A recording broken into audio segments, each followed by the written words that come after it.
Hello everyone and welcome into another DuckTales analysis video. Today we are going to be discussing about the new DuckTales episode that just premiered a few days ago, sorry for not uploading. And what else would I be talking about but the title of the episode itself, The Depths of Cousin Fethry. Now if you have already bear witness to this episode, you already know that this is more of a silly episode and not what I already had predicted in my last analysis, saying that this is going to be a significant one. And even though it was a bit disappointing to know the fact that they still haven't even brought up the whole Della situation and her possibly coming back onto Earth, this episode was grand spanking awesome, okay? It was absolutely hilarious and possibly one of the most hilarious episodes of them all, besides the episode in season 1 with Louie and the Bigfoot.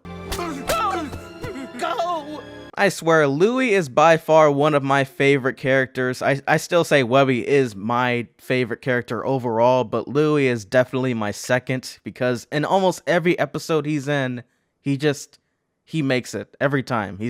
He always has that punchline. But besides all of that, let's talk about the main character of this episode, who is also known as Cousin Feathery. Starting from the very beginning of this episode, it begins with Cousin Fethry calling through a tin can to contact the Duck family. And basically, Scrooge McDuck's first reaction to this is to ignore the phone call, because apparently, both Donald Duck and Scrooge McDuck say that whenever they were to go to an adventure with him, it was just so he could show them some weird discovery. Which, by the way, in the end of this episode, was exactly that. And even though that is, without a shadow of a doubt, true that they kinda just went all the way up there just for some weird discovery, in the end we do find out that Cousin Feathery is somewhat of a genius in my opinion. He may have these weird antics, but he kinda does the same exact thing as Huey, and they even bring it up a bunch of times during the episode that they're very much similar. I mean, they even have the same woodchuck journal or whatever you call that thing. They both lick materials in order to figure out exactly how old it is, or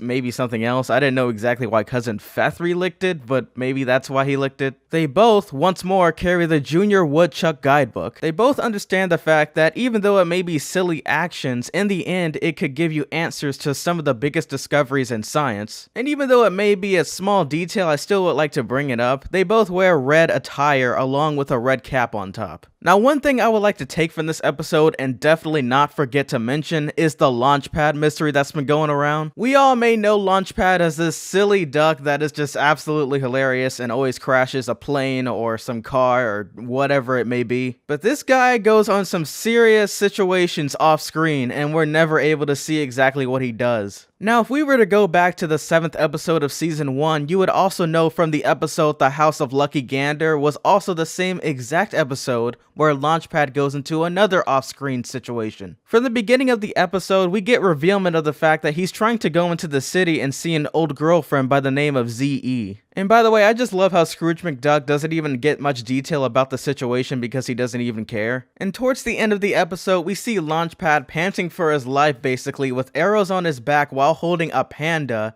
right by the airplane. Now let's skip over to this episode, also known as the 2nd episode of season 2, and basically the same exact of events happen. Not the same exact, but very similar. In the beginning of this episode, after they basically steal a freaking submarine from Scrooge McDuck, we learn after Dewey and Huey leave to see Uncle Fethry that apparently his love, Oceanica, is in need of help. And then skipping over towards the end of this episode, we see this dude submerged from the ocean with a giant squid on his back alongside with holding a pitchfork on the left hand. And you can even see a conch shell wrapped around his neck in front of his chest, to which he says this: "Whenever I put a conch shell to my ear, I won't hear the ocean.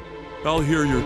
Launchpad, what happened to you? Now that's some pretty darn interesting storytelling, because I'm telling you, is there any way we can possibly have an episode with just Launchpad and seeing his true story behind things? I mean, who else doesn't want to see an episode where Launchpad could be potentially fighting up a bunch of ninjas in that city where he was in? So yeah, that basically sums up my my opinions on that. I really want to have an episode with Launchpad in it that explains his deep dark secrets, because yeah. But anyways, going back onto the episode, I really do believe that Uncle Fethry is a really kind person, but there were some 3 moments within the episode where it seemed like he was going to kill them.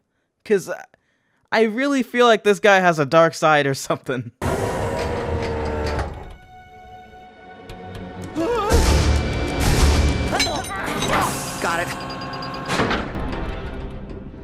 end of the line. No, literally, something's cut the cable to the bottom observatory. This was all a waste of time. Okay. All right, cuz, this has been fun. Hope we never meet again. Now we need to get back to dry land. So can we get to it? Huh?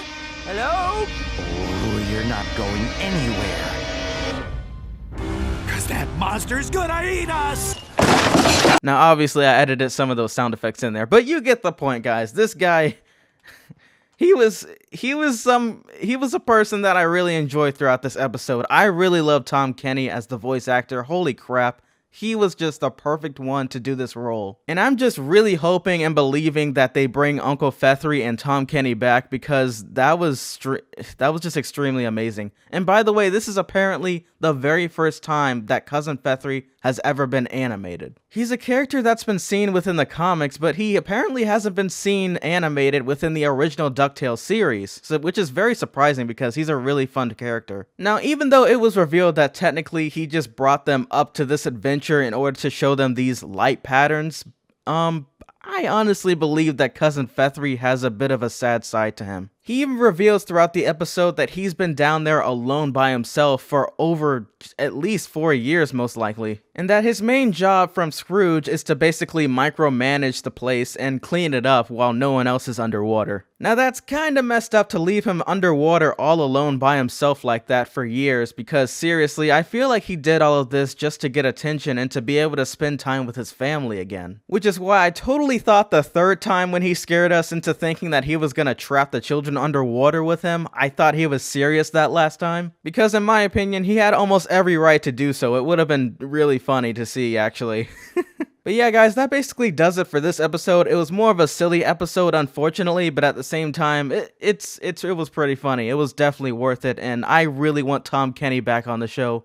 He is just absolutely hilarious. Now, the next episode says that it's going to be an episode with Louie and Webby in it. It doesn't seem like they're going to be including the rest of the gang for some reason, which is quite ironic because we don't see those two in this episode. And the whole synopsis in this episode is about Glomgold returning and some other guy named Duke Baloney, apparently. I think Duke Baloney is supposed to be Glomgold, or at least part of his mission, or something like that. But, yeah, with all that being said, I guess that is the end of this analysis video. I hope you guys enjoyed it, and hopefully the next episode will be more significant, because really, we should get Della back. Seriously, I mean, she's still alive, people. This has been The Next Big Thing again, and I will catch you all in the next video.